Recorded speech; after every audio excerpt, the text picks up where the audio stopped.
I always say that every one of us has a story to tell. And I'm so privileged today that I'm being welcomed in one of the beautiful ladies here in Diaspora in Massachusetts, Boston.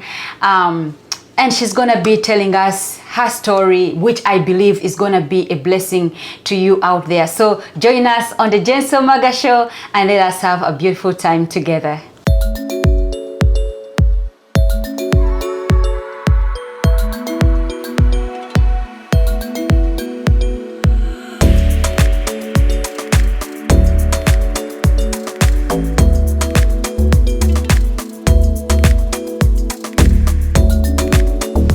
So yes, we are here.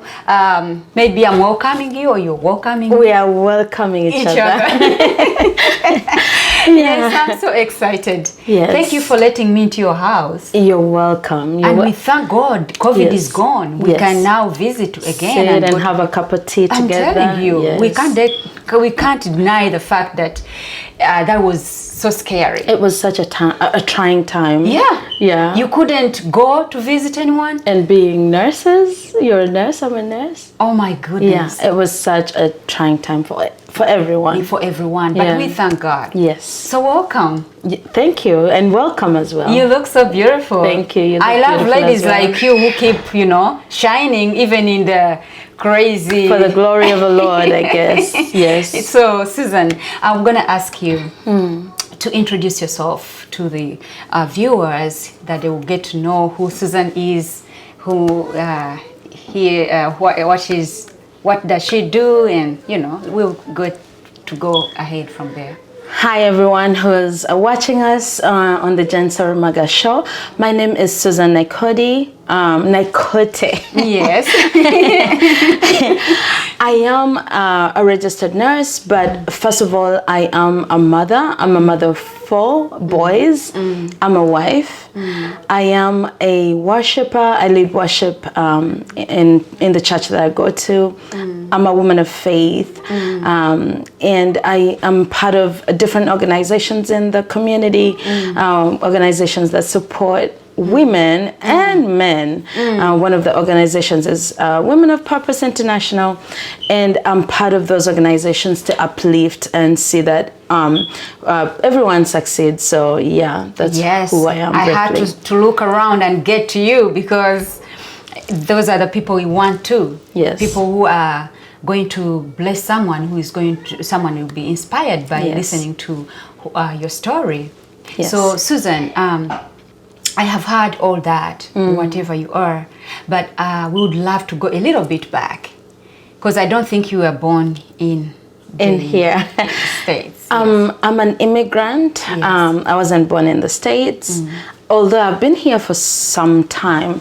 But I was born in Uganda. I'm originally from Uganda, and I went to school in Uganda. I came here when I was 22 years old.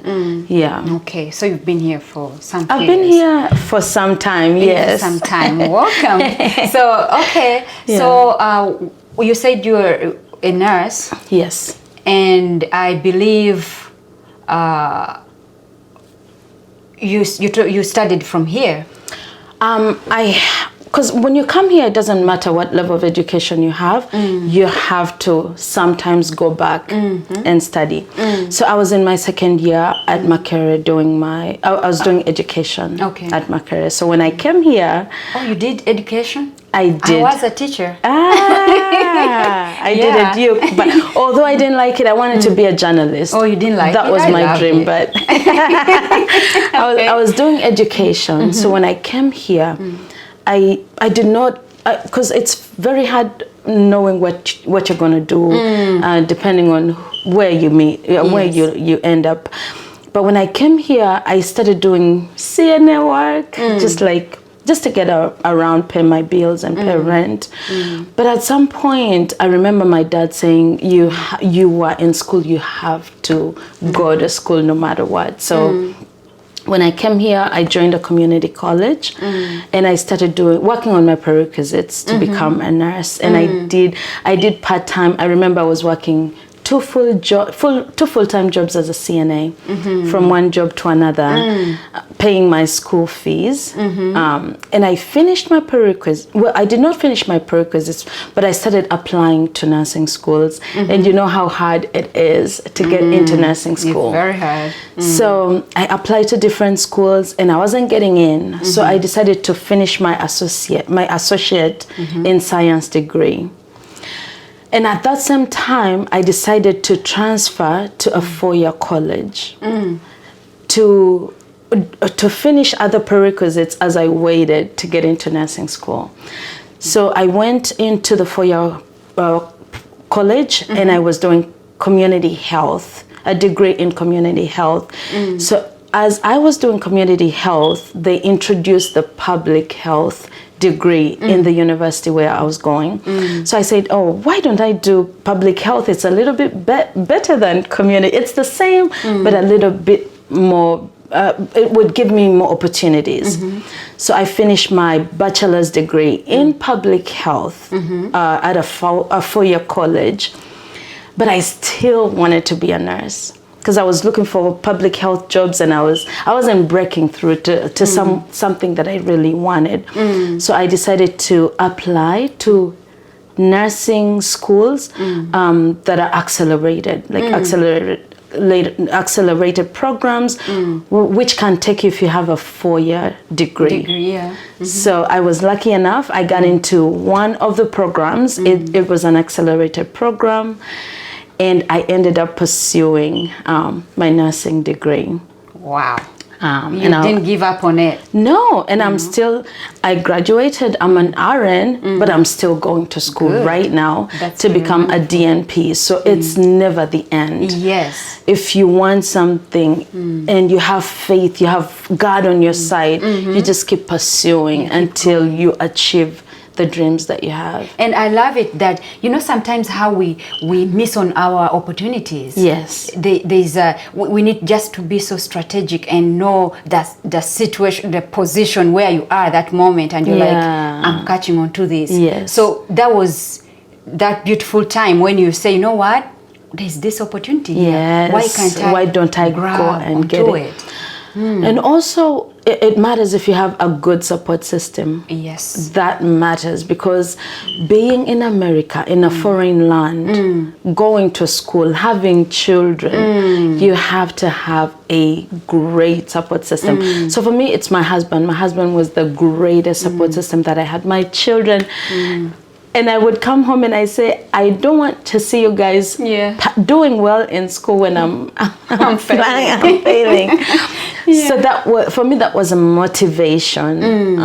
And also God. I remember when I was in school, I would open up my new books and I would flip the book, and on the first page, I would write, I can do all things through Christ who strengthens me, in all my notebooks. And I felt like that was an inspiration for me. Every time I opened my book, I knew that I could do anything with God on my side. So recently I was looking at the new book by Michelle Obama, and she's saying, she quotes of a certain guy, I'm forgetting his name, who said that every morning he used to wake up and go into the mirror, and then he says, good morning, buddy, so that kind of thing, sometimes it looks like funny or crazy, you writing down something, or having a vision board. Yes, a it's vision very board, important for us. Writing your goals down.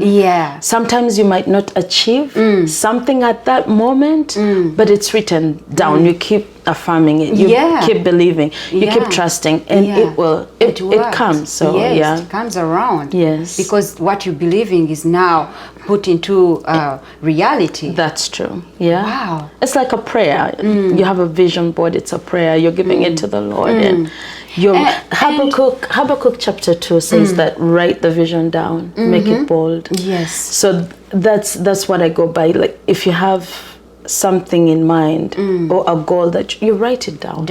Yeah. I want to go back to the support system. Yes. That sometimes we really need each other. That if you are a couple, you're married, and one is going to school, then you have to be there for this person who That's is true. going to school. That's true. Because if you are not going to work together, or sometimes to compromise, yes, which might be hard. Yes, Sometimes especially for compromising. this goes to husbands who are from Africa, Yes. brought up as in our culture. You know, they are men. They've grown up. The children are for us, for Yes, the women, the you woman. know. But now you come here, Yes. and the husband, maybe your wife is going to school.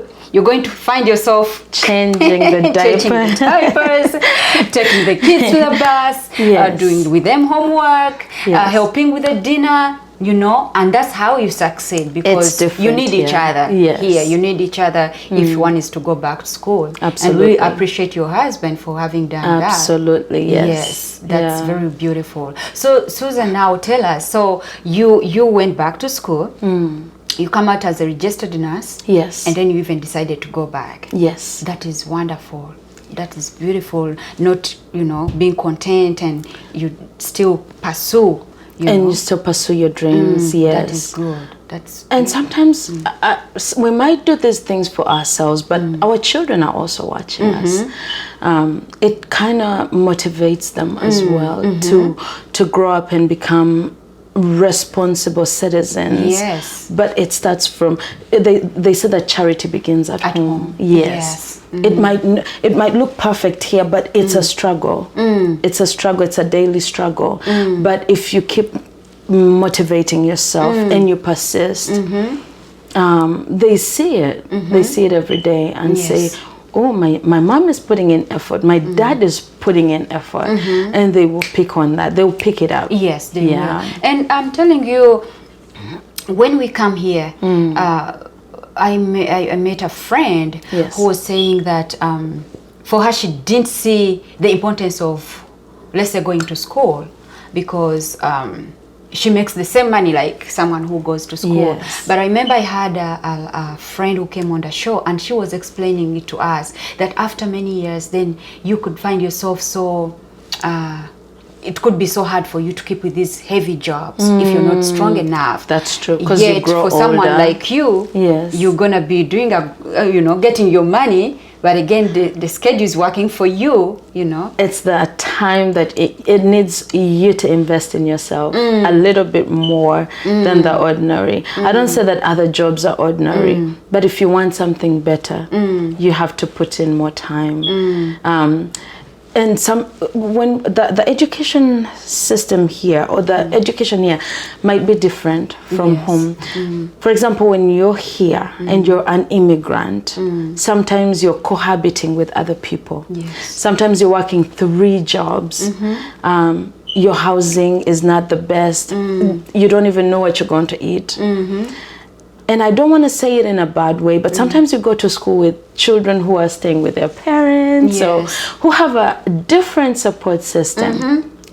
It is a hassle. You just reminded me. It is a hassle. Susan, there's a time when I was in this class, a chemistry class, and these young boys and girls, within 30 minutes, they're out of the room. You're like, oh my God. What's going on? And it takes you extra effort. Extra, you know. Yes. Yeah, but you know, you do it. You do if it. you're determined, You persist. nothing can fail with determination, I'm telling you. If you have to stay up at night, stay up at night. Yeah, but it's rewarding. It's rewarding in the end. Oh my goodness. So our friends out there, we are here on the show, the Untold Stories of Diaspora. I'm telling you that this moment we are with a beautiful lady, Susan, if you're just joining us. And this is a lady who has worked our way all through to the RN program, that's in registered nursing. And she came here from Uganda, and now she has 4 beautiful boys, right? 4 boys, 4 boys. 4 boys, I'm telling you. I can't imagine. 4 boys and a dog. And a dog. And a dog. Wow. Yes, 4 boys. That is, you know, hard work right there. It is hard work, yes. But it pays. It does pay off. Yes, it does. It does. So, you said you are a Christian worshiper in a church. Yes. And you do other things in the community? I do other things in the we do other things in the community. For example, we usually go out to feed the homeless on Thanksgiving.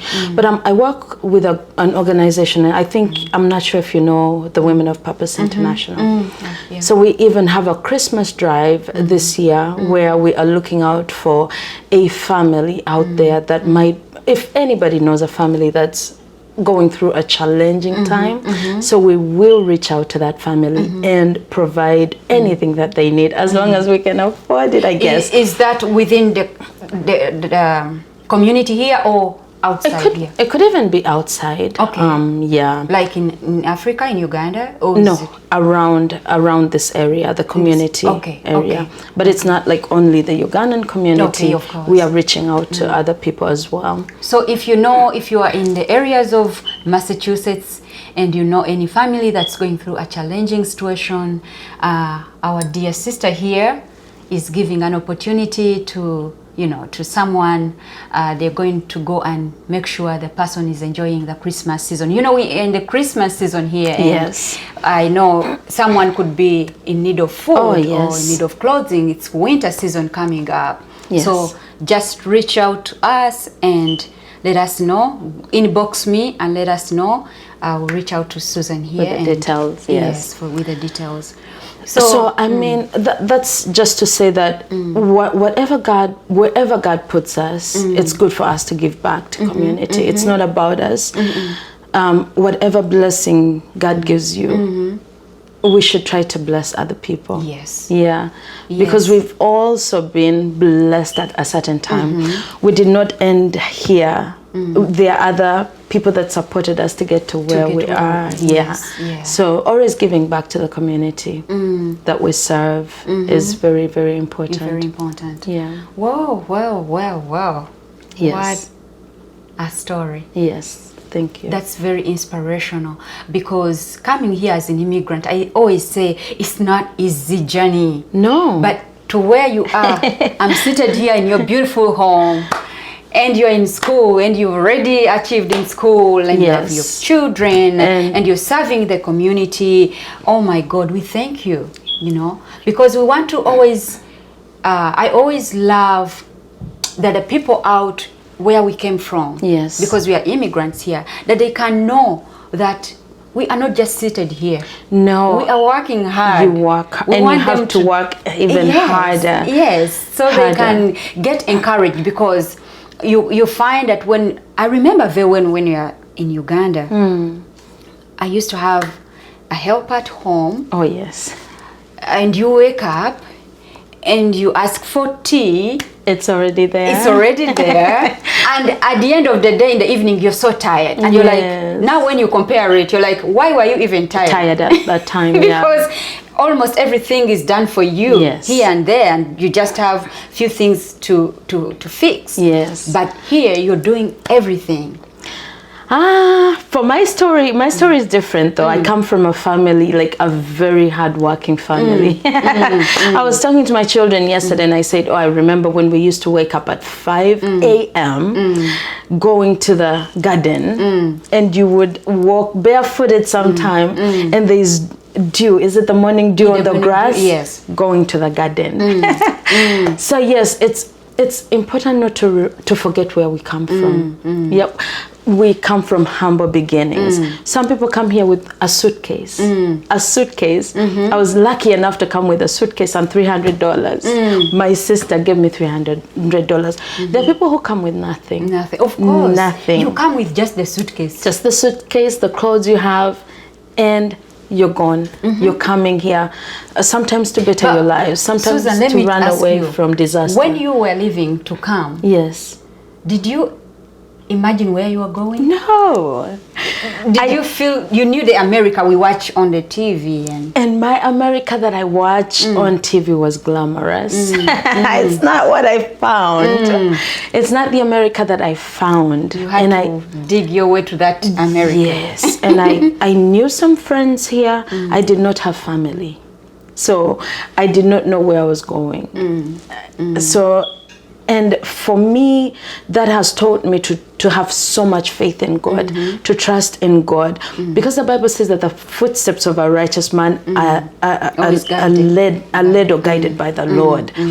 And I know that on this journey that we're walking, God is the one who's leading us and walk. I did not know where I was coming. Yeah, and I did not even know what to expect. Yeah, so for everything, I say on this journey, it's been the Lord. Yes. Yes. It's been the Lord. It's always the Lord. Yes. For all of us, it's been the Lord. Because I remember when I had just come here and people were telling me, oh, because most people who come here, they tell you, do your CNA. So I did not even have the money for CNA, but I went to the American Red Cross. That was in Quincy. I went and applied, and I did so well on the test that they paid for my CNA, my CNA education. Yes, yes.